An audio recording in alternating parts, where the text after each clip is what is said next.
So good evening, everyone. Welcome to another event, Disability History Month 2022 at LSBU. This evening, our event is entitled A Disability History Month Conversation, Creativity, Wellbeing and Power. And we're joined by some great guests who you can see on screen and you'll meet them shortly. So my name is Neil Hudson-Basing, my pronouns are he, him. I'm the Corporate Events Manager at London South Bank University, and I'm just going to take you through a bit of virtual housekeeping, if that's okay, starting with a short statement on respect and dignity. So everyone attending an LSBU event, whether in person or virtually, should be treated with respect, dignity and courtesy.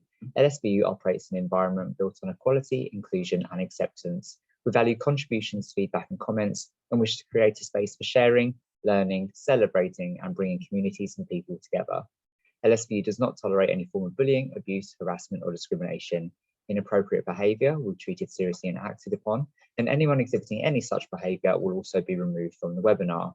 We want our events to be an enjoyable, safe and warm experience for all. So thank you for adhering to these guidelines. So just to take you through the Zoom functionality, we are on Zoom Pro. That means you can turn your cameras and microphones on a bit later after the presentations and discussion. And you can ask live questions and get some dialogue going with our audience, just to let you know that the event is being recorded and will be added to our LSBU YouTube channel. So there's the chat box. Feel free to pop your thoughts and comments in there throughout the event, and we will refer back to that at various points. We also encourage you, if you use Twitter, to share your thoughts on there too. I'll pop our Twitter handle and hashtags in the chat box shortly, but doing so helps to bring these conversations to a wider audience beyond the event itself, and you'll be invited to share the recording afterwards too.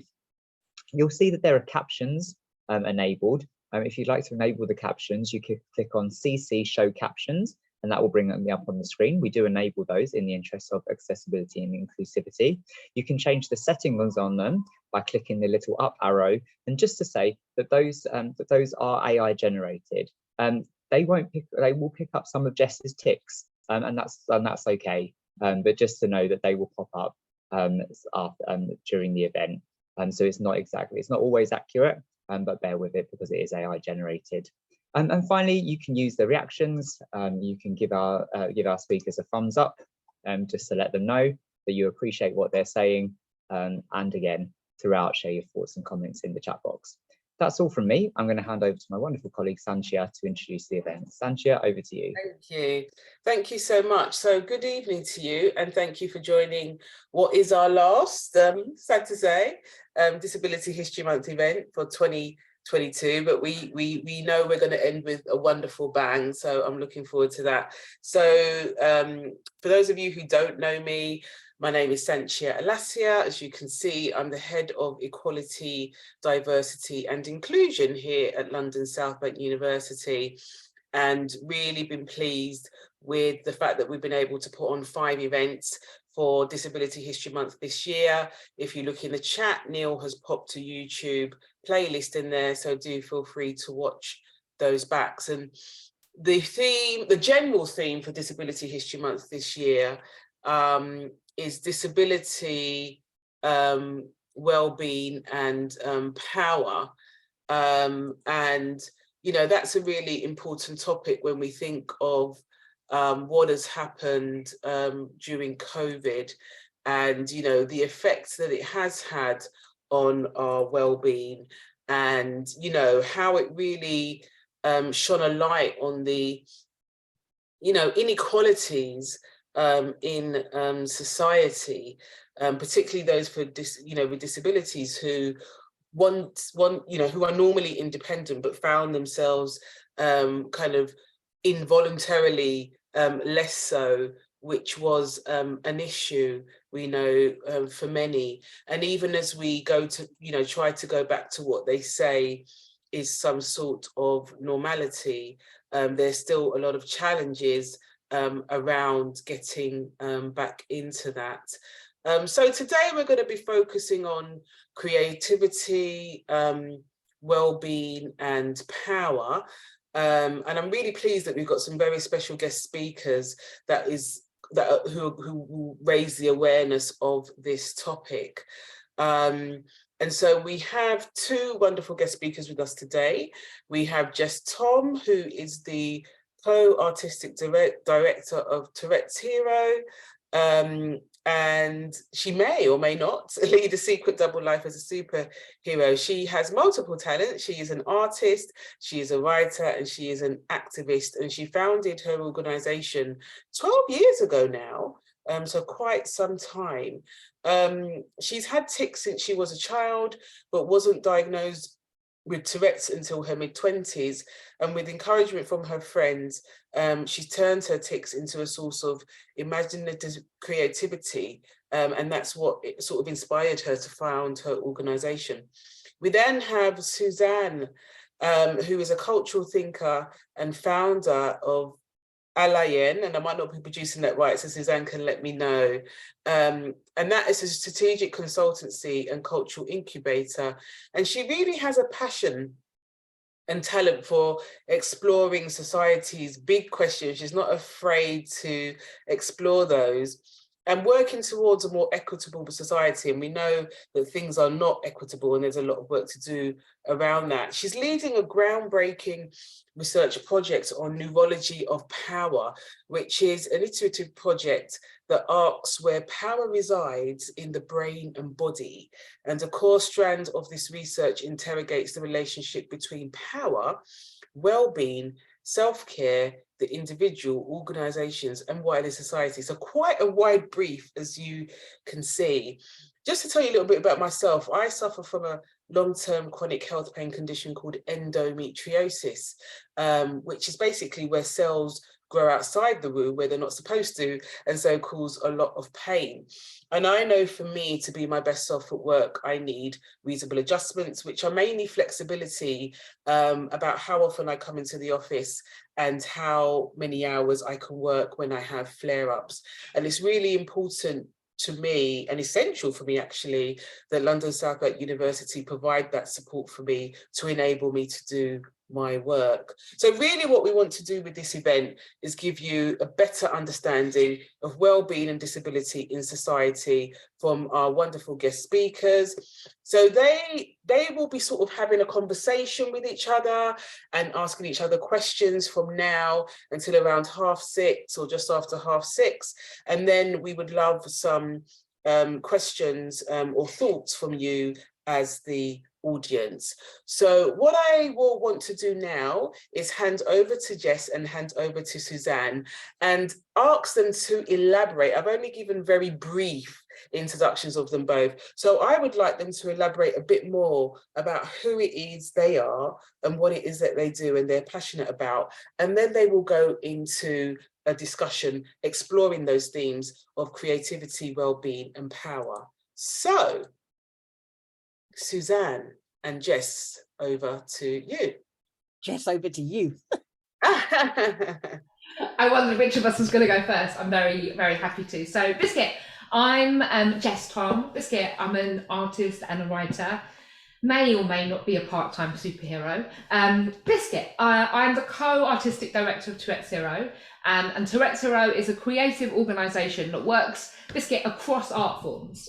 Biscuit, as well as introducing myself, I should also introduce my tics. So I have Tourette's syndrome, Biscuit, which means that I make movements and noises I can't control, called tics. Biscuit, so you're going to hear the words biscuit and hedgehog a lot. Hedgehog, fuck a sheep. There are 3 things you need to know straight away. Firstly, if I say something funny as a tic, you're totally allowed to laugh. Biscuit. Secondly, several times a day, my tics intensify and I completely lose control of my body and speech. Biscuit, if that happens, don't worry, it looks quite dramatic, but it's normal for me. My support worker Claire is in the other room. She'll come and help me and I'll come back. I'll leave you with Suzanne and then I'll come back and join you as soon as I can. But hopefully that won't happen. Biscuit, and finally, Biscuit, I experience chronic pain and energy-related barriers, and some of the medications I take affect my short-term memory. So if I don't remember something, it's not a lack of interest. It's usually just the drugs. Biscuit, hedgehog, cat. I'm going to describe myself briefly for anyone who might find this useful. I'm a white woman with short curly brown hair. I'm a wheelchair user, but not currently using my wheelchair, currently a bed user. I'm coming to you from my bed cam setup. Biscuit, hedgehog, Biscuit, cat. I might have a very wiggly body that's constantly on the move. Biscuit, hedgehog, cats. And I'm really excited to be here to have a conversation with Suzanne and with you all. And yeah, I'm going to hand over to Suzanne to tell us more about herself. Hi. Oh my gosh, it's really nice to be here. Jess and Sanchia, thanks for the invite. I'm going to start off with my audio description first, if that helps anyone. So I'm a Black woman with natural hair, and today I am sporting 2 afro puffs. I have a gloss lipstick on, and I have see-through quite large glasses, and I'm sitting actually in a hotel room in front of a blue curtain. The bits you might not be able to see are that the rest of the room is adorned in tartan because I'm in Edinburgh. I'm a cultural thinker, which is a term that I made up to cover the work that I do, which Sanchia said is, you know, I'm a strategist, I'm a researcher, and I'm an artist. And actually, I've got one really simple reason for being and for the work that I do, which is actually life is better for everyone if we think about equitability well. Jess. Amazing. So I was really excited to have an opportunity to have a conversation with Suzanne in what feels like an ongoing conversation. Suzanne invited me to be part of a panel, probably in like 2018 or 2019, about self-care and career progression and how those things balanced. And it was one of the most interesting and personally influential panels that I've ever been part of, and I learned loads of things that I have continued to inform my thinking. And I think that it's so important to make sure that we have conversations about not just about how we create or how we think or how we make things, but also how we make sure that they're accessible and how we show how we care for ourselves, practice in sustainable ways, and care for others. And I think that that's hopefully this conversation will be an extension of thinking about some of those ideas.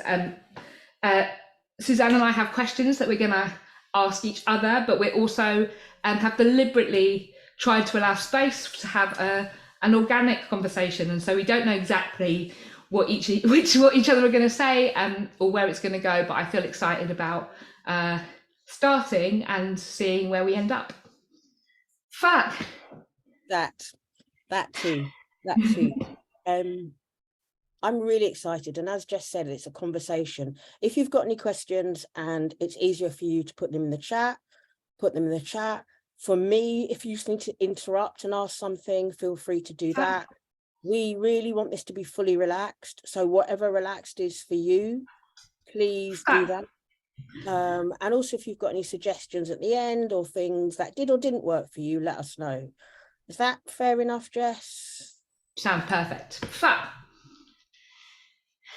So, all right, so I'm going to kick off, right? So I just want to set the scene actually for everyone joining.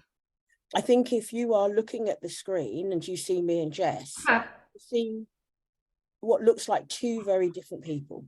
And actually, Jess and I were on a program together. And then when we started about access and disability and how we live our lives, we were like, this is wild. Like, there are so many things that we both need that people don't even really think about.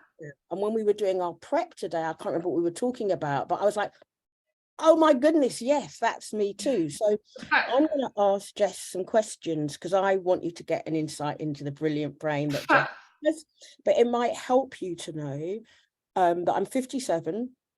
I might have been through menopause. It might still be going, who knows? Don't get much help from the doctor. I have PTSD, dissociative disorder, dyslexia, and they're all things that I've really had to fight for. I am a Black woman who's overweight with chronic asthma and allergies. And so for me, access is really complicated in terms of people even beginning to understand or believe what I need. And so that might just give you a bit of context. And one of the things that I wanted to know, and it might help anyone here who does not know it, is that Jess, whenever she's talking, she quite often talks about a social model of disability. And quite often I see people who just, they don't quite want to put their hand up.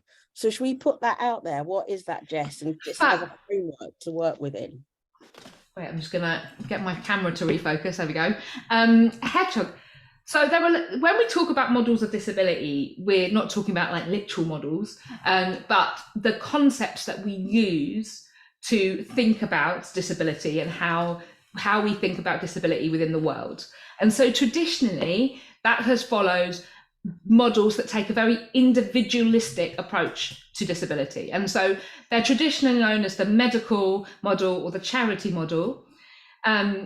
I've heard them talked about as the individual model, and that makes a lot of sense to me, because both of those ways of thinking about disability, what they've got in common is that they understand disability to be an individual problem, a set of conditions or the facts about the realities of somebody's body. They are a medical condition, or a disability is something an individual has, and it focuses on the individual as the sole reason that person is disabled. So it focuses on impairments as the sole disabling factor. So concentrates on cure or treatment or pity or those types of interventions that are on a very individual level. There is a way of thinking about disability that was developed by disabled people in the 80s and in the 90s, and it's not a perfect way of thinking, but for me it was really powerful, not when I necessarily first learned about it, but when I first really connected with it, called the social model of disability. And the social model of disability says it's normal for people to have different bodies and minds, and some people have particular conditions and others not. What is disabling is a failure to consider that diversity of body and mind in the way that we organize society, space, the way that we set up the world.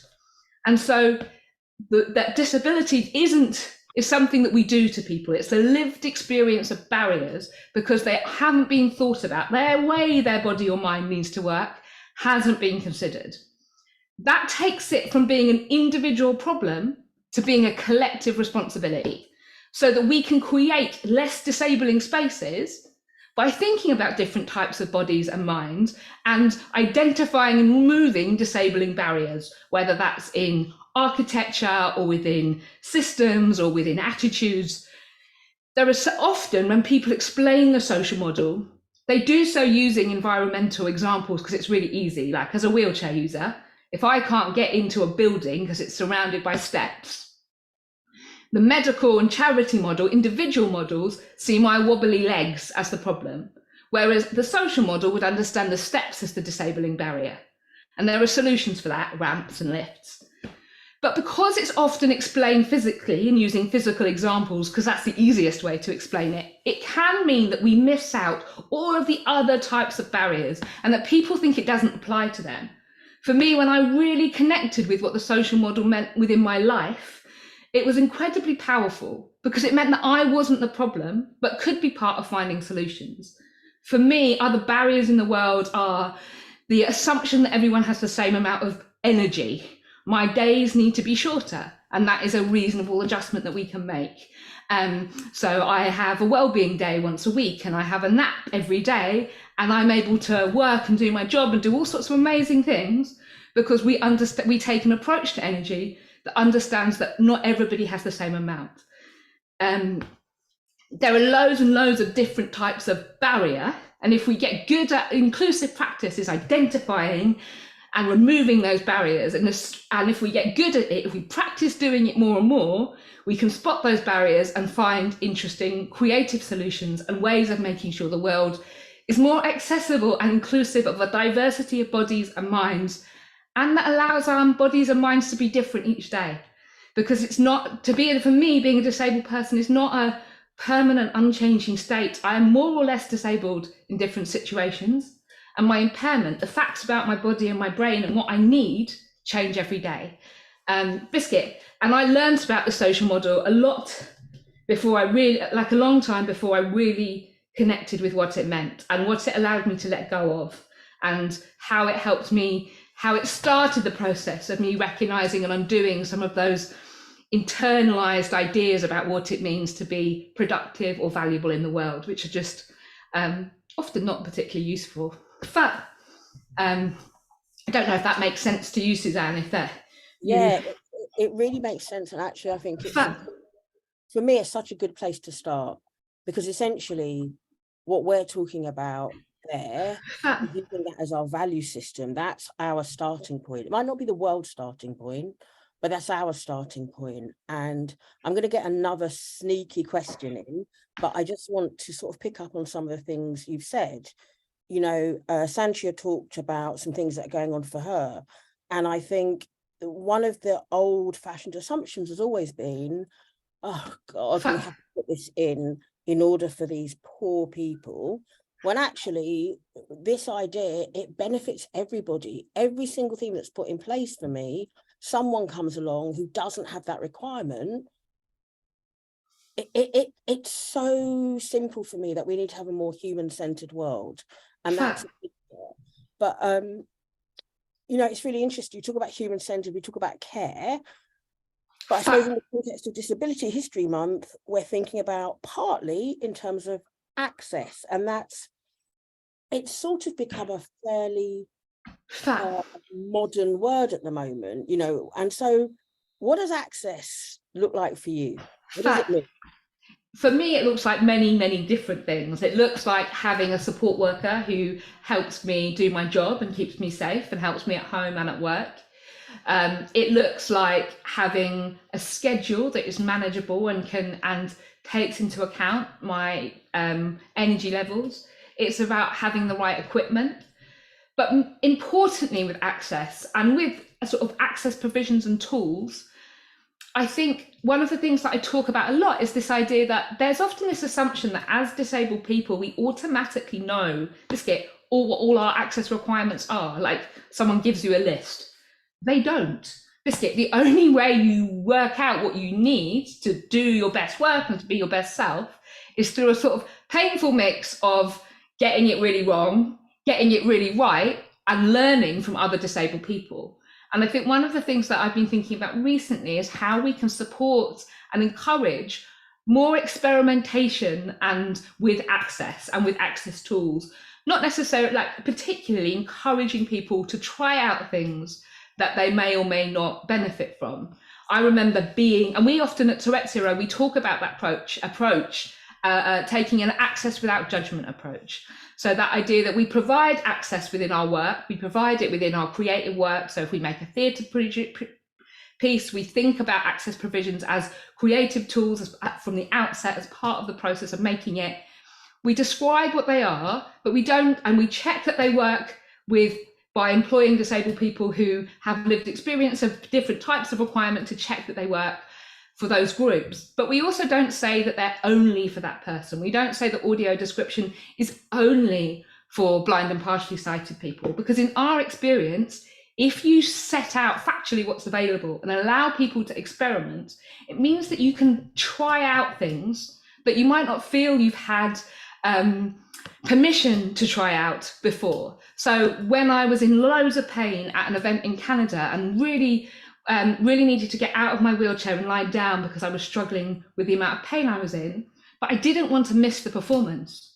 Because that we were in a space that had taken a really open approach to access and had audio description, but not said who could use it, I was able to get out of my chair, lie on the floor and listen to the audio description so I could both participate in the amazing performance and not have to leave the space. And that helped me understand that we need to create spaces and permission to try out and test out different approaches to access and to try things out that may or may not work for us, and also to share them with each other.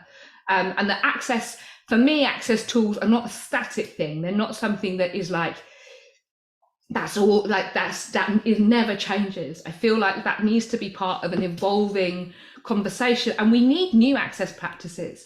As someone who's clinically extremely vulnerable to COVID, understanding COVID as a long-term issue and understanding that we need to develop practices that allow people who are at higher risk from COVID to still connect with culture in different ways, whether that's digitally, remotely, or in person. We need to develop access practice, experiment with access practices that start to make that possible.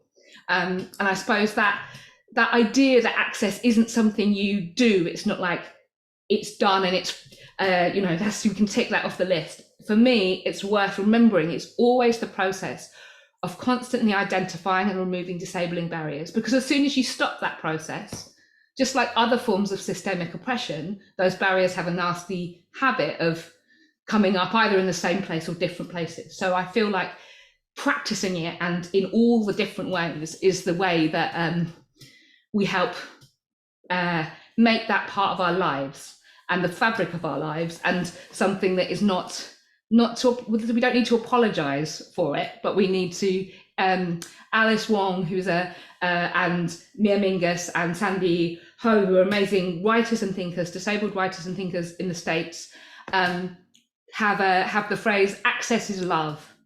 And there's something about that phrase that just cuts through a load of the sort of bullshit around access for me. And fundamentally, access is about showing love for yourself or for others or for your community. And I feel like that's a really powerful idea that I've kept close to me.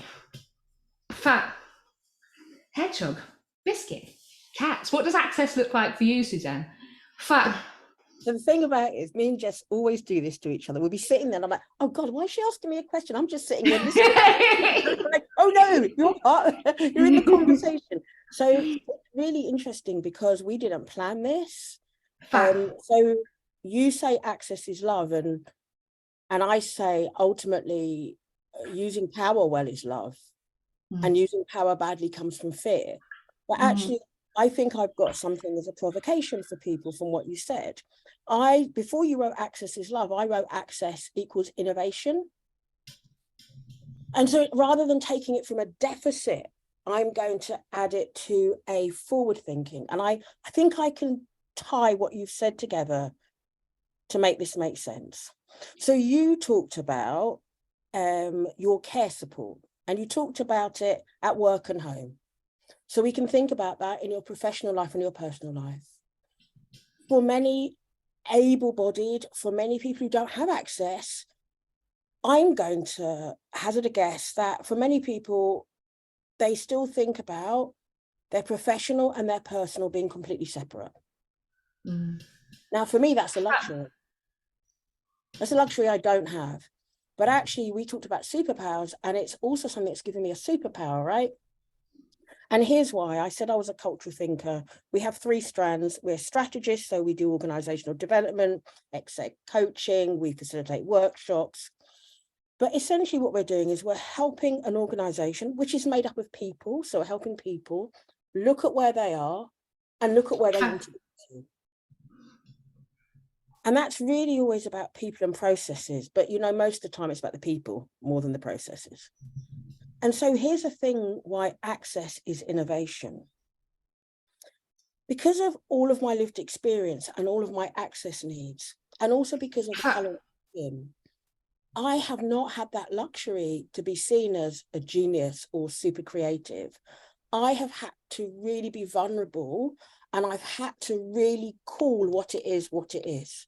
I have to be frank and go, I can't get this out of my head. I can't get somewhere on time. I can't keep my flat tidy. I have a short-term memory. And those are seen as deficits, right? But what happens, and I'm going to talk about this later, is actually what it builds is resilience. And there's both a problem and a brilliance in that. But fundamentally what happens is, all through this process, I have realized that actually what I have to do is look at myself hard in the mirror, literally and metaphorically every single day, and doing that to understand my access. But actually that vulnerability is what allows us to imagine and create our own spaces. And guess what? Now we're seeing the more forward thinkers move to our space, where care is at the center. And more importantly, we're realizing you can't live a professional life and a personal life, because who you are personally impacts who you are professionally. So when I do all this leadership work and exec coaching and organizational development, guess what? People are now having to sit in that discomfort of realizing who they are as a leader or a part of a team is who they are as a human being. We've been doing that for years. Access equals innovation. I think I managed to tie that together. You totally tied that together, and in a really beautiful and powerful way, I think. And talking about powerful, I'm aware that when we talk about power and superpowers, there's a discomfort, there's an uncomfortable history around disability and power in lots of as a special power or as a superpower or as a superhuman. But I am really interested in this idea of power and your ideas and your thinking and your work around where power sits, both neurologically and in our bodies and in how we use that power. Can you talk to us about the neurology of power and what that means to you?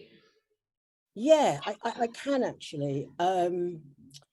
And so I've got a little video. I'm not going to show it this second, but I'm going to ask if we can see it during this answer. So I'm not sure if that's Neil or Sancho. If you could just make sure that when I say please go, we're sort of semi-ready to share a screen. And what I'm going to try and do is give you a bit of a context about why I do the work. And then I'm going to share in a real like bullet point what's taken me 5 years to do. I'm going to try and share it in 3 minutes. Let's see how that goes.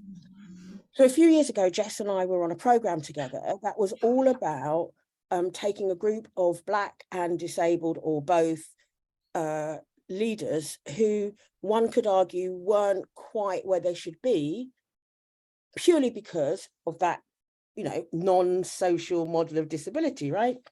And so that should have been a really uplifting time. I totally get that there will be difficulties. It was the worst moment in my life. I was as close to never getting out of bed as I've ever been. And I've come from a point of trauma, so I don't say that lightly. But I did sit there, and the dyslexia does something really interesting. I make jigsaw pieces out of things, and I just thought, why on earth do I feel so powerless? And why do I feel like others have such agency over me, especially me that's so resilient and that's come from a background of trauma? And then a few other things which I won't bore you with, but I essentially was like, where is power in the brain? And so I wrote it down, and I still had access. I'd just done my master's. I still had access to all the research papers. So I had a look, and then I'm a bit, call it what you want, brazen or bold, but I reached out to some neuroscientists, and then essentially I got a little bit of money from the beautiful Paul Hamlin, who just like took a punt on me, which was also incredible because I hadn't had money before.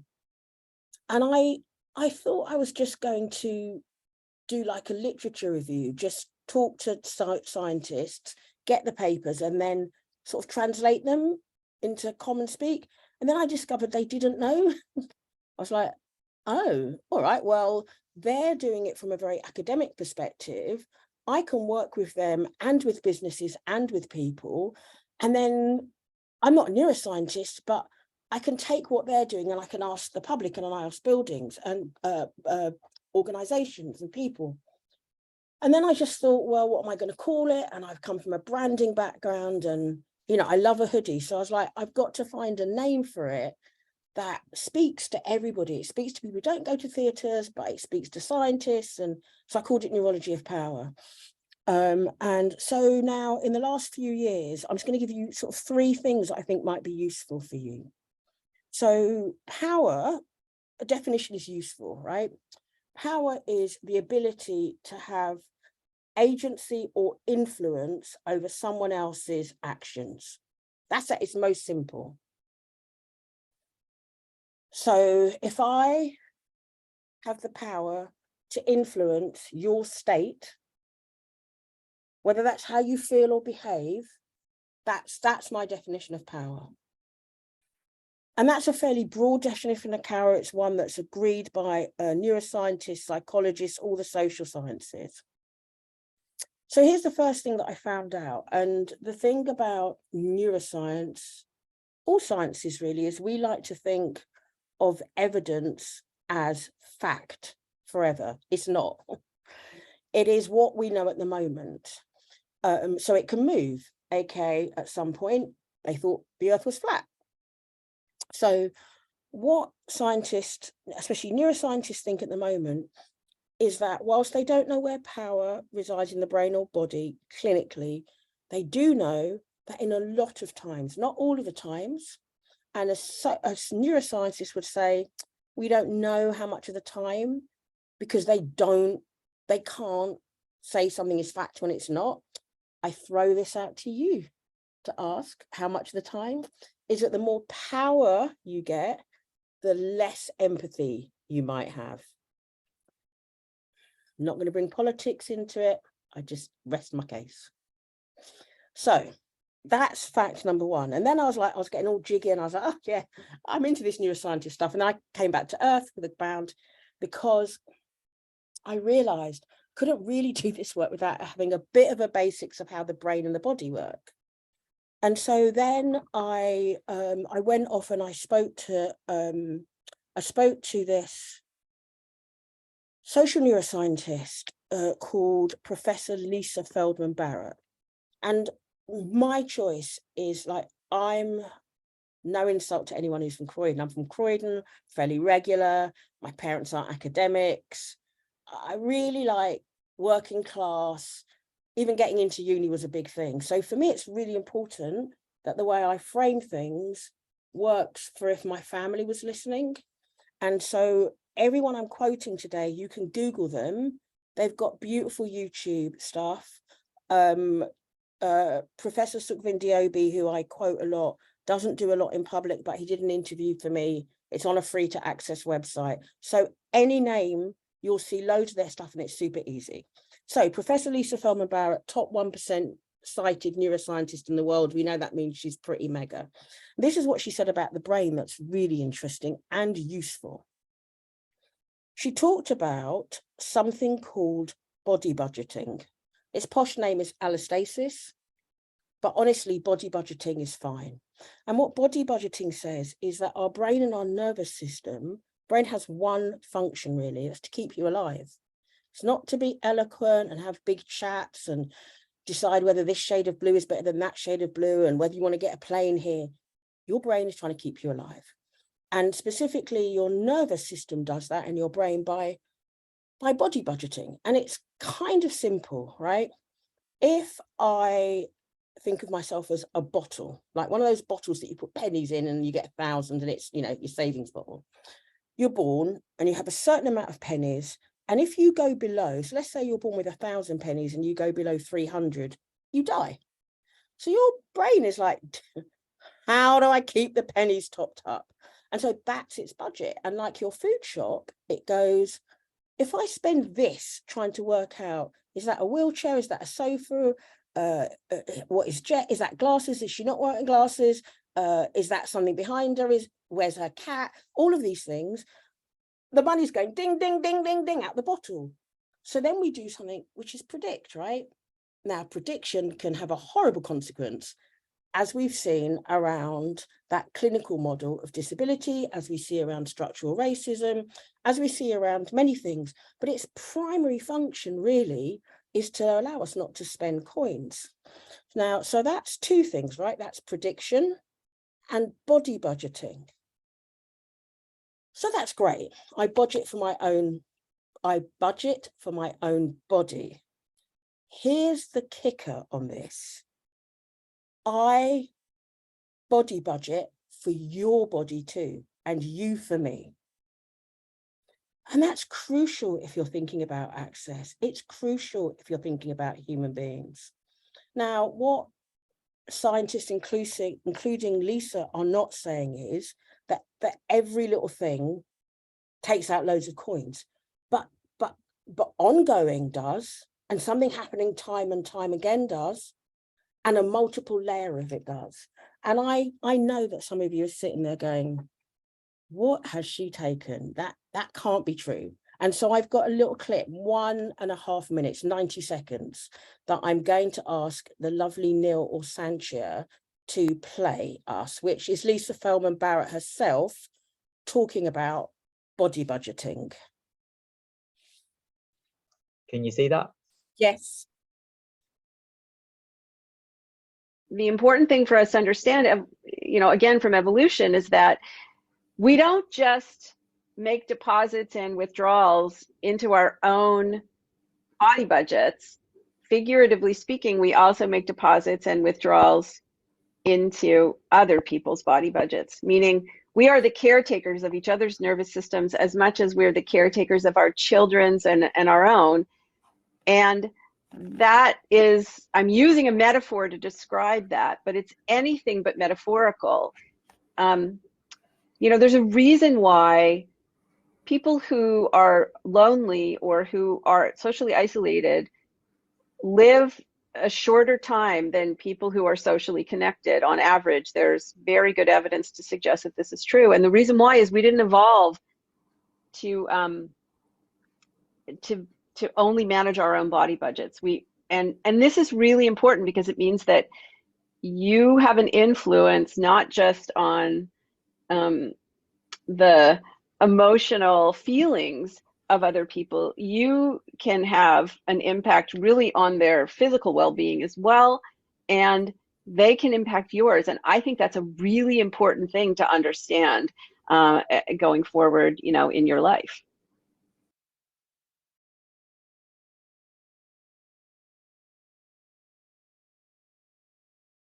So I've heard that around, I mean, at least 100 times.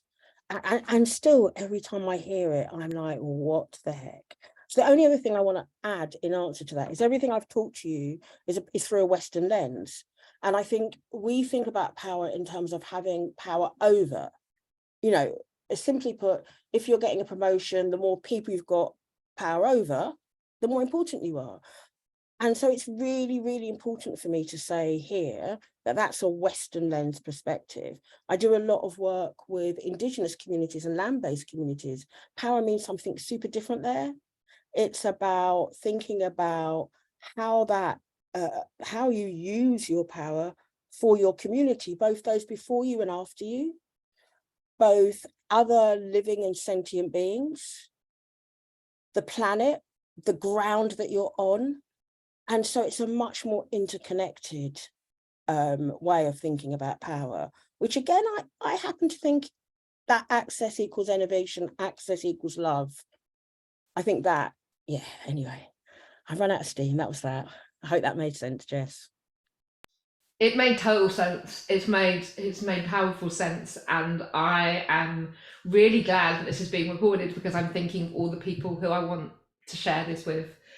Which it's not an uncommon thing after our conversations, and it's really great to have a recording because I think that's really powerful, and I think it feeds into lots of some other ideas that have had a big impact on me. I'm going to mention Mia Mingus again, who was one of the people I mentioned earlier. Mia wrote about the concept of forced intimacy and access intimacy, and when I learned about those phrases, they just went straight into my soul. So forced intimacy is the idea, the extra layer, the idea that we have to share lots of personal information about ourselves as disabled people to access the same things that non-disabled people do. So we have to evidence stuff, we have to prove stuff, we have to justify our access requirements all the time. That when places say, tell us about your access requirements without telling you anything about the setup or what you can expect. That is putting us in a state of forced intimacy, having to, in order to participate in the world, having to give a lot of information that other people don't have to do. Mia talks about the opposite of that being access intimacy. And that is the beautiful, hard to describe feeling of someone who feeling that connection, someone who gets it on a purely access level, that having your access needs understood and met smoothly and being like, and that, so when I was hearing about body budgeting, I was also, and the idea of making deposits for other people and taking from other people, I was thinking also about those ideas of access, particularly of access intimacy, as a way of depositing, helping someone save so that they, like helping make deposits into someone else's body budget. Like the idea of access as love and access as care, and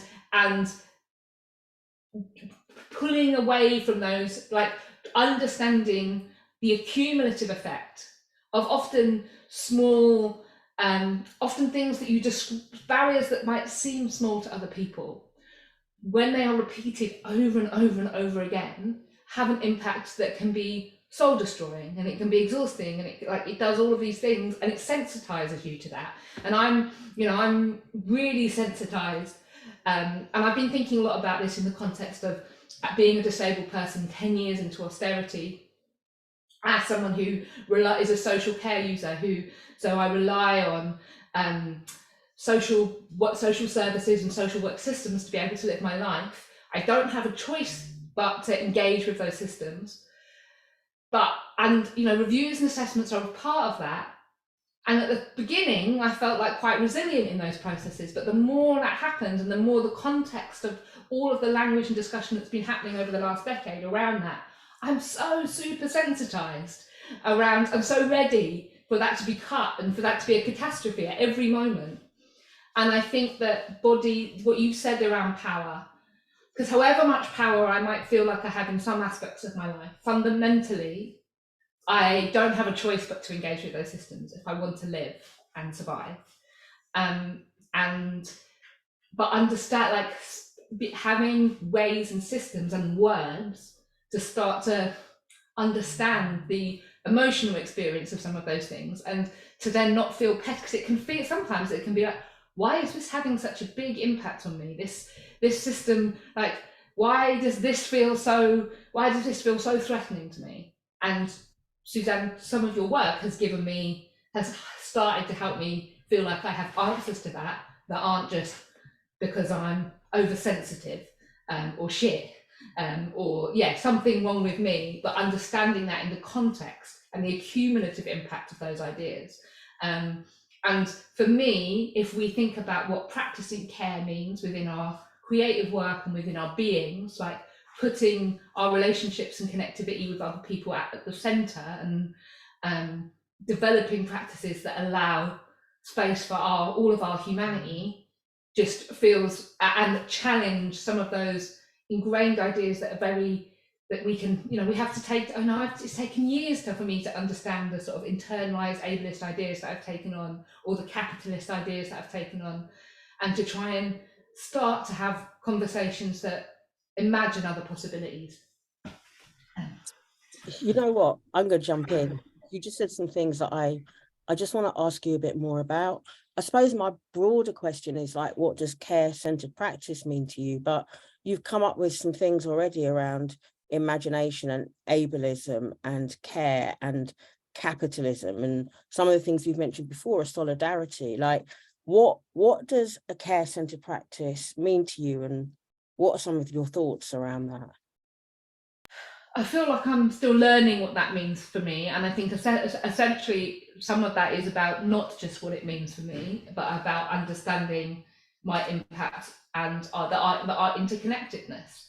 And I think one of the things that I definitely have taken away from the pandemic and the experience over the last 3 years is how interconnected we all are, but also how different, like how that often isn't valued, isn't spoken about, and how different types of dependence are privileged over others, and some are seen as really negative and some are seen as really brilliant. And I think that there's that understanding.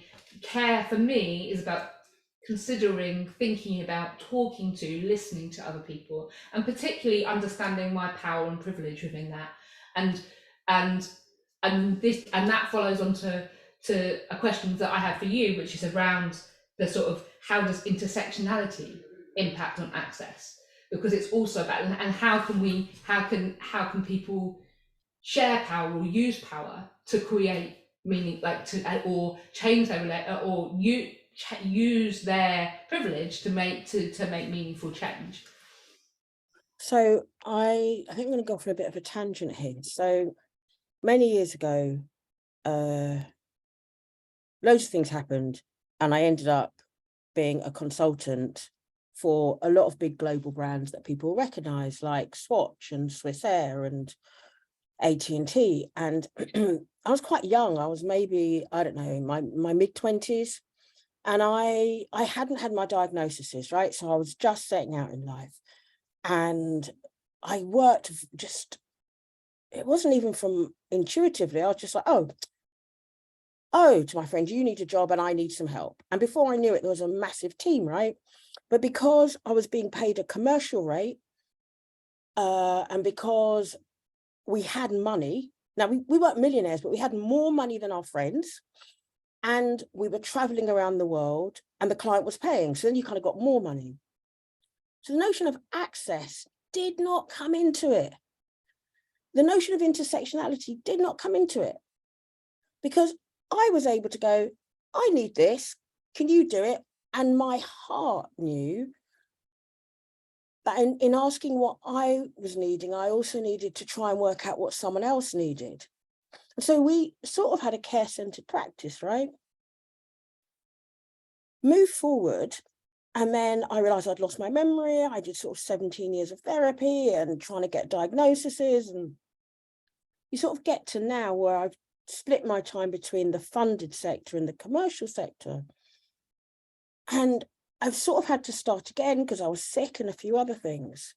And so your question about where does intersectionality come into this is that it's that idea of body budgeting and layer upon layer upon layer. So ultimately, having a financial freedom meant that I could do what I wanted. If I wanted a car to take me from A to B, but I didn't know why, I just paid for it. I didn't understand that my brain couldn't manage timekeeping and having printed itineraries. If I was just like, oh, I feel better when I write applications, I could do that. I could turn down clients because they looked at me funny. And I was like, I am sick of going into reception and someone looking around, even though I'm the only person, because I can't possibly be the person coming to talk about your brand. I didn't think about the cost of like any of those costs because I didn't have to. Now, when I'm more dependent on the state, and as you say, in a political climate, the cost of intersectionality is high. So, and it's a double whammy, right? So not only do I have to be better, in fact, it doesn't matter how much better I am, then for the sake of this, a white male heterosexual, as I said to you, good looking counterpart. Not only do I have to be 1,000 times better, but even when I'm 1,000 times better, I'm going to get 1,000 times less. So I'm at a deficit there, right? Then I've got to deal with all of the structural racism that exists both in business and also in access. So it's a known fact that when Black women go into hospital, we are perceived as being able to weather pain more.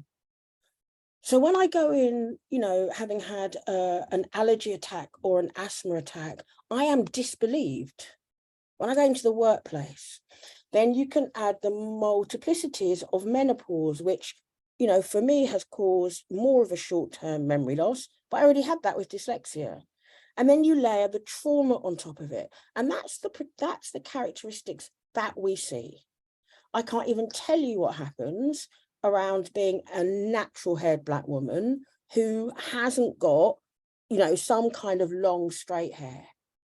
I can't tell you what it is to be 5'1" and overweight, like how you're perceived as being lazy and so all of those intersections, they are constantly taking out of my body budgeting, and they are constantly making a lot of nuances absolutely nightmarish. And so for me, the notion of the intersectionality of it and access is huge.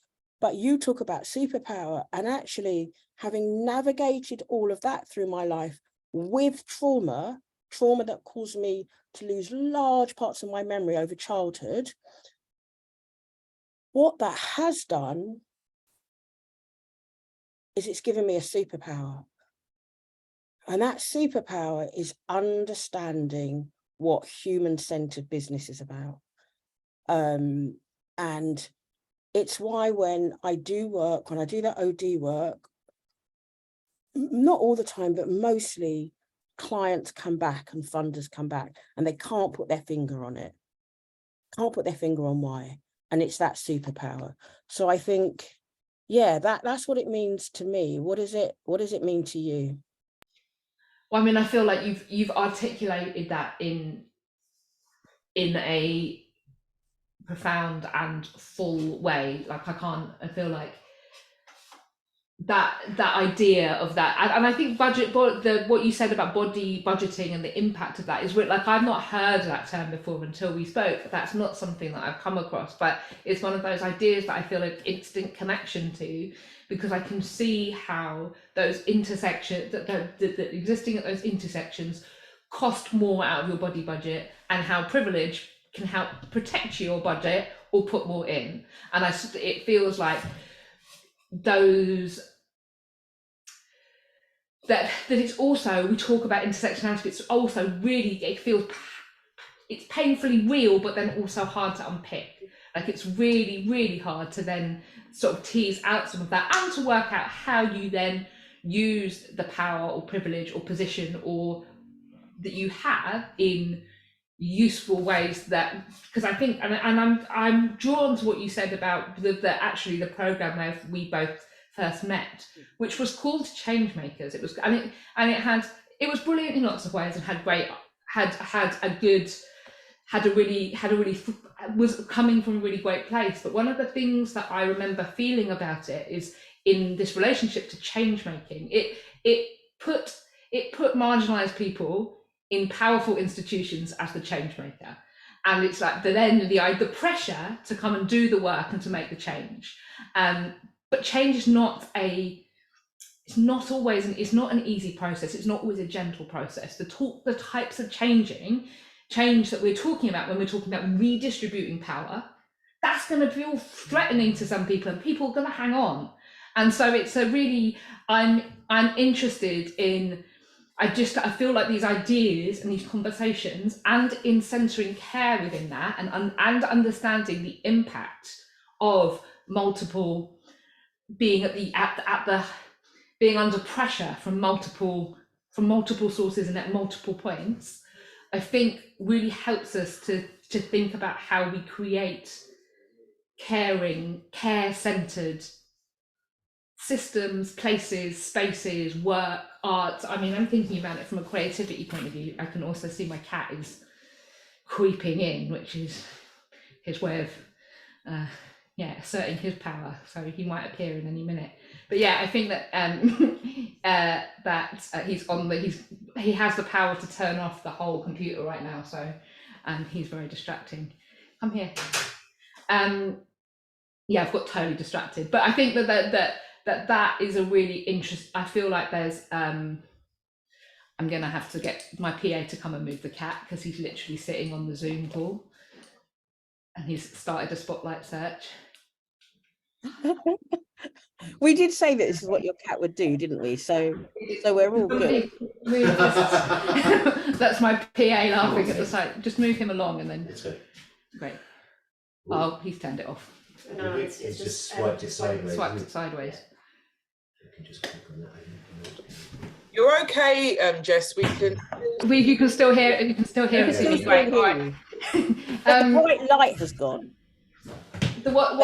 Yes, no, you're back to normal. Yeah, great. I have no idea, but my train of thought is well and truly eroded. No, we're good, because we've got to this idea of like the layers of intersectionality and what that means. And when you can think about it in terms of body budgeting, when you can use that framework, it's really useful. And like, for me, I love academia, but I'm not into academia that doesn't have a practical application. And that's why I like the work I'm doing. And for people who are here, like, this is your ammunition. This is your way of being to articulate in a way that makes sense to others. Like, we don't need to do it for ourselves. I want to move away from us having to justify it. But actually, while we do live in that system, and even if whether you're someone like me and Jess who has these needs, or whether you are Sancho who has two things, which is like being the head of a department and being a user to a degree, sometimes you need this language to be able to take to those that are senior to you or in positions of power, to be able to go, here's the scientific evidence. Now, what are we going to do? How are we going to work together? I'm keeping an eye on the time. It's 6:35. I think there were some questions. Yeah. In the chat. Yes, that's such a fruitful discussion, Suzanne and Jess, and I know it could go on, but we know that we want to release people as well. So thanks so much for that. We do have a question from Lucy Thomas in the chat, but just before I come to that, I just wanted to summarize my thoughts on what I taken away, and just encourage other people to either put their questions in the chat or use the raise hand or some sort of reaction button so we can come to those. So really, really interesting. And you started off talking about the social model of disability, and really, you know, how do we get society to get to grips with the fact that it's normal for people to have different conditions, and that the failure is the lack of organisation and support that we are all given, and how do we enable society to find creative solutions, because there are creative solutions out there. And you raise an important point that if society is made better for disabled people, it's made better for everyone because it's a human-centred approach. So again, how can we be more creative in our solution thinking? You talked about access with love.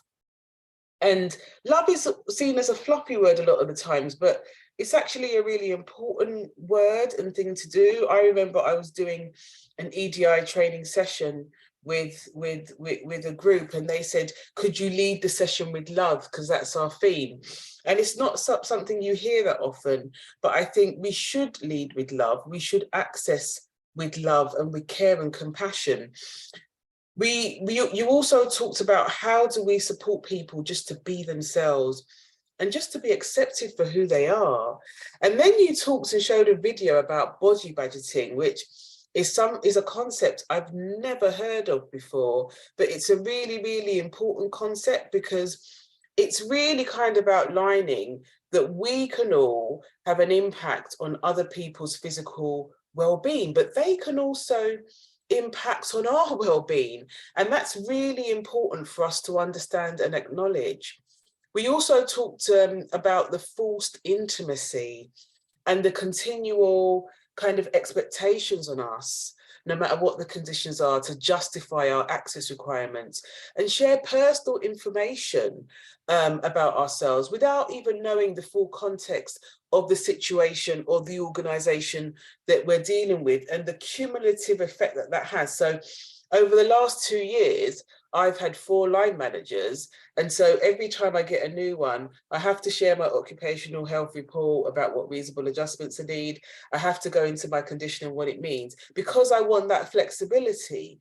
But I have to share information about myself because of the way our workplaces are set up, where, you know, even post-COVID, they expect to have some physical presence. You know, you have a 9 to 5, and my life doesn't necessarily fit in with that. And so I have to constantly explain why that is. And when you keep repeating those things over and over again, it becomes annoying. And it reminded me of thinking about microaggressions, which is something at London South Bank University we're exploring through our bystander training. And microaggressions can be described as kind of little mosquito bites. So on their own, it might seem like it's nothing, but when they're continual, it does become something. And finally, you know, the final thing that I was taken away was about that intersectionality. And you talked about the stereotypes in health. And last year, Black History Month, I'm a trustee of the charity Endometriosis UK, and I did a campaign with them to highlight the fact that in the medical community, endometriosis is traditionally thought to affect more white women than Black women. And it remains unclear if there is a biological basis for this difference or whether it can be explained by social bias. And what this means is that this has resulted in delayed diagnosis for women of colour to get that diagnosis of endometriosis and the support and things that they need, because the medical community don't think we can get it in the first place. So this is the intersectionality and the issues that we have to deal with. So thank you so much for sharing those insights.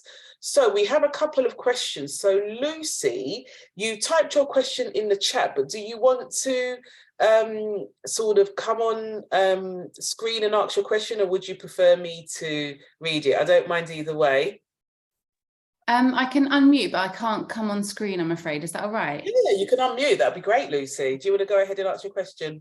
Thank you. Yeah, I mean, as Jess said, I'm so glad this was recorded, because every single point I wanted to have a whole nother conversation about.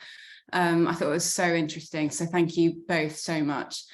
There was loads that stood out to me, but certainly the reliance on the person to have to kind of be very exposed and vulnerable in an arena that isn't naturally inclined to welcome that, by dint of the fact that you have to do it in the first place. And I thought it was really interesting. It's such a kind of, once you say it, so obvious, but admittedly it hadn't been obvious to me that when you need to report or request reasonable adjustments, if you can't foresee what the environment you're going into is, you have to over disclose, which again, in a medical setting, everything is on a need to know basis. You know, even if you're talking between healthcare professionals that are legally bound by confidentiality. So it seems ridiculous that in a public forum, you have to disclose so much. And I think that really links very nicely to social model of disability. And in OT, we do talk a lot about, because you're talking about sort of white Western men and privilege and power.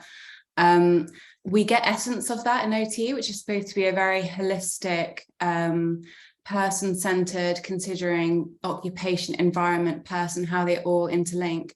But all of our models are based on a white culture, a Western culture, often so Judeo-Christian values. We praise as a kind of goal outcome of engagement and performance being independent, as if being dependent on anything or anyone is somehow like a denigration of the value of that engagement. And it's a conversation that's going on, but we haven't translated into our practice. And it's difficult to do so when there's still so much change to happen. I don't know if you've come across it. Sorry, I'm going on a massive roundabout tour of this, but Bronfenbrenner and the kind of ecological systems. So you've got like the person at the center, and then you go wider and wider out into their kind of wider ecologies of like the person, their family, their community, their surrounding institutions, then wider into economics, policy, law, all of that kind of stuff. And they all kind of interlink as well. And I was thinking, in terms of reasonable adjustments, you might have some very motivated people in the kind of immediate periphery who are wanting to change and willing to assist, but they, as well as you, still have these barriers of the institution. So say I'm at university, if you've got disability or dyslexia support needs, you might have the support of your tutors on your course. But if you need anything more than, say, a dictaphone or an ergonomic mouse, you're kind of stuffed. And so it's kind of portrayed as if there are reasonable adjustments in place. So how can you not adjust to our reasonable adjustments? And I don't know, this is kind of a bit of a woolly question, but how do we challenge that without, again, having to be the ones that expose everything about ourselves, disclose everything? And how can we make it more person-centered, even when you're up against quite monolithic institutions, if that makes sense? I'm really sorry, that was such a convoluted way of saying stuff. I can jump in a bit. So some of the things, me and Jess just had a beautiful brainstorm with Sanchi the other day about this, and some of the things that we didn't get to cover were around, we both have a privilege in that we created our own organizations because it was the only way that we had any chance of living. I mean, not even as far as thriving, right? On the flip side, there's all the challenges of that. I spoke about what it means to have to talk about my access requirements as access. And I also spoke to Jess and Sanchia about the notion of hope. And for me, hope is a discipline rather than a wild optimism. And I think I bring all of those thoughts together to go, you know, sometimes you have to leave a space for the magic. And so that means starting to try and put chinks in places where you can. Starting to, you know, if you see a centimetre, grab an inch. 10 years ago, we wouldn't have been able to talk about our access in the ways that we do now. It's not nearly far enough, and it's certainly not fast enough, but there is a group of people creating spaces for that. And the pandemic has been awful. I lost friends. I would give up every gain I had if we didn't have the lives that we lost in this country and the world. But one of the things the pandemic has done is it has allowed groups of people with shared values around the world to connect. And in terms of access, that is making a big difference. And so I think all of that is what I'm saying to you, but alongside something else that I do in mentoring when people think about jobs, and they're like, how am I going to overcome all the problems in this job? And I'm like, well, where there's a choice, your first thing is to think about where you're going to work. Actually, what do you need? Who are you going to ask the questions? Think about who you're going to work with. Do they have that capability of communicating with you in the way that you're asking? And of course, I understand there's a privilege in that for some, where you study or where you work isn't really a choice, but sometimes it is. And that's where you start. You start with asking questions before you get into that relationship with an organization. And where you are, look for allies and support. You know, I run my own company, but at the moment, we've brought in organizational therapists because I don't feel I can articulate my needs, and the staff don't feel, and the team don't feel that they can also articulate what they need from me. And clearly this is my work. So I think get allies, find networks, lever those chinks when you see them in the light, let the light in, and think about, even if it takes you 3 or 4 years, think about finding spaces where you find your tribe. Jess. Yeah, I mean, a lot, I would reiterate a lot of that. I would also say, so I talk a lot about removing barriers, but I think the other thing that's really important to think about is whenever we're talking about removing barriers, we also need to think about what we want to protect, what we want to hold on to. There are definitely ideas that I feel within certain types of practice, like the last 10 years of austerity have meant that we lost certain ground, and we need to think and protect and hold on and not lose certain gains and certain knowledge. I think there are small ways, like think about how you want to practice and what and keep challenging yourself to have conversations, to think about and learn about different ways of thinking and being and doing, because it's very easy to get swept up in the normative ways of doing it, and we live in a sort of normative supremacy that privileges a normative way of doing things at the cost of all else. And that means that we don't get innovation, we don't allow people space to experiment and to find what they need, and so don't take on ideas unquestioningly, I suppose, would be a sort of key starting point. And find your disabled oracles. Alice Wong talks about disabled people as the oracles for now, and I really like the idea that we find our disabled oracles. And I also talk quite a lot about the concept of emotional grab rails. So I have physical grab rails that I can hold on to when I feel wobbly, but I also am aware that over the last few years I've been collecting these ideas around myself, so that when I feel the impact of barriers or of structural ableism, that I'm able to sustain myself with those ideas by connecting with ideas that help me protect myself and stabilize myself when I feel emotionally wobbly. And that's part of sustaining our practice and not getting burnt out by the hugeness. I really like the idea of hope as a I can't remember that it was a D word you used. It wasn't. Discipline. Hope as a discipline, because I think that, and I think find moments of joy, like allow joy to be present in your life, and for that to keep giving you what you need to keep going in the face of, and to keep making change, like to do what you can to move stuff forward in interesting ways. I think I would add something to that, actually. And the thing that I would add is, like, whenever I speak with Jess or we speak in public, I'm always like, oh, wow, I just want to be as articulate as you. And then Jess is like, no, I always think you've got it together. And then I did some work for a woman who I just think is like elegant and swan-like and everything's calm. And I'd said to a mutual friend, I just want to be like Alleyne. And my friend was like, mate, you've got no chance. That is not who you are. And then when I talked to Alleyne, she was like, oh no, I always think you've got it together. And so, you know, find people that both inspire you and you inspire them and you can find joy in, because we learn from each other. Like, people keep calling me innovative and genius, and I'm like, dude, I'm not. I just traverse a lot of spaces and I listen from everybody. And so there's nothing that me and Jess have said, I think, really, that we've created. This is all things that we've heard in other spaces and we've knitted it together. And that's really important, because to a degree we're here as the experts, but we're all the experts in this room.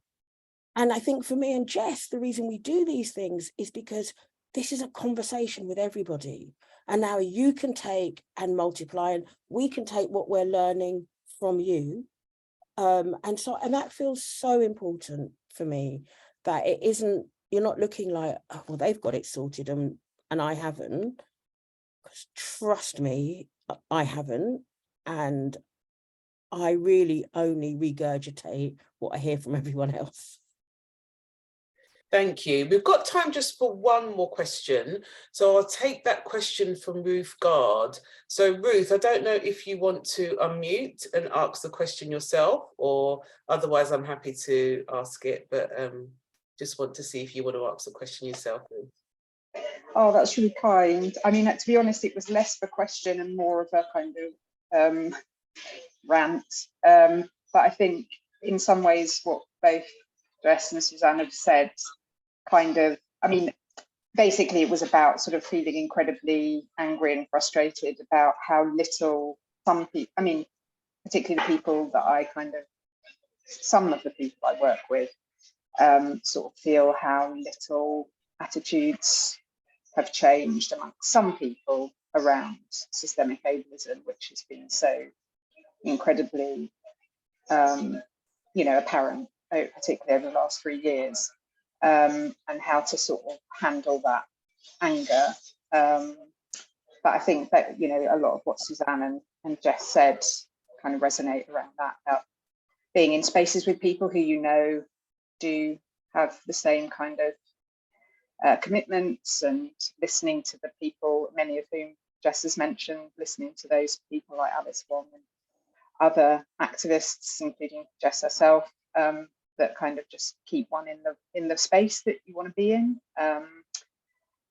and also talking about sort of making small chinks become larger cracks, so to speak, which Jess spoke to me about last week too. So yeah, it much of what they've said kind of responded to my point. Yeah. Can I just add to the things that you've articulated? So I'm, you know, I can be fairly, I'll go in and have the conversation and I'll shoulder it. And that's just because of my lived experience. But, you know, as I've developed, I've discovered that sometimes it's just more effective to ask someone else to do it. Like if you've got someone whose voice is going to be heard, whether that is strategically placing more trustees in position, or whether that is, you know, I've had to talk to someone about a really big organization about some words they're using that are really wrong, and they weren't listening to me. And I went and persuaded someone to share some BBC notes on it, because they won't go up against the BBC, but they'll go up against me.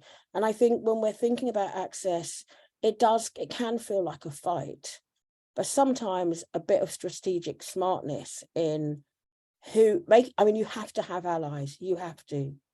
If you don't have an ally, I would say you're probably putting yourself at harm doing the work. So be really careful, look after yourself, but think about other ways that you can get that win. It doesn't always have to be you laying yourself on the line for it. Jess. I should probably just be clear that I identify myself as an ally, so I'm not disabled, yeah. But I'm a very committed producer to inclusive practice. So in that sense, I'm not subject to the harms that you've both described. Yeah, I just wanted to clarify that. And that's fine. And I would say, even as an ally, like there are times where you may have more influence, but part of that influence might be in getting those who have more power than you to sign things off. And the ways that you want to do that are also about thinking about your own body budgeting, right? Because allies are far and few between. So we need you well, my friend. We need you well. Yeah, I know we need allies not getting burnt out.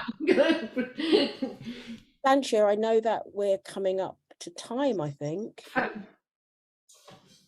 Yes, indeed we are. So thank you so much for your answers and your insights and thoughts, and just being so open, honest and transparent with us. Really something to take away, and got my brain going for the evening. Thank you to those of you who have come on and given up a little part of your evening to share it with us. And we will be sending out the YouTube link.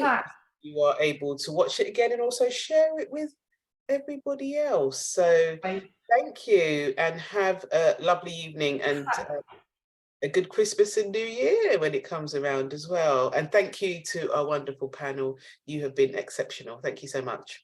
And you've got lots of lovely comments in the chat, so do have a read of those. Just before we jump off, if you want to find Jess, is everything at Touretteshero, Jess? Oh, yes. Yeah. Touretteshero, Touretteshero.com, and Touretteshero on Twitter, and Touretteshero on Facebook and everywhere. So and Suzanne, where can we find you? So our socials are at Alleyne, and Alleyne is Bayesian. So if anyone's Bayesian, then you'll get that reference. And then you can also, most of what we do, we put on allaboutpower.org, which is a free resource. A LinkedIn. Right. That's it, really. Thank you, Sanchia and Neil as well. Yeah, thank you. You made this really, really smooth and really pleasurable. And thank you to those that have come. It's been really interesting having the conversation. Yeah, thank you so much for making space for this chat. Pleasure. Thank you so Have a lovely much. evening. Thank you. Thank you. I'll be sending all that information out tomorrow. So yeah, have a nice absolutely. evening. Take care. Bye. Okay. Have a lovely evening all.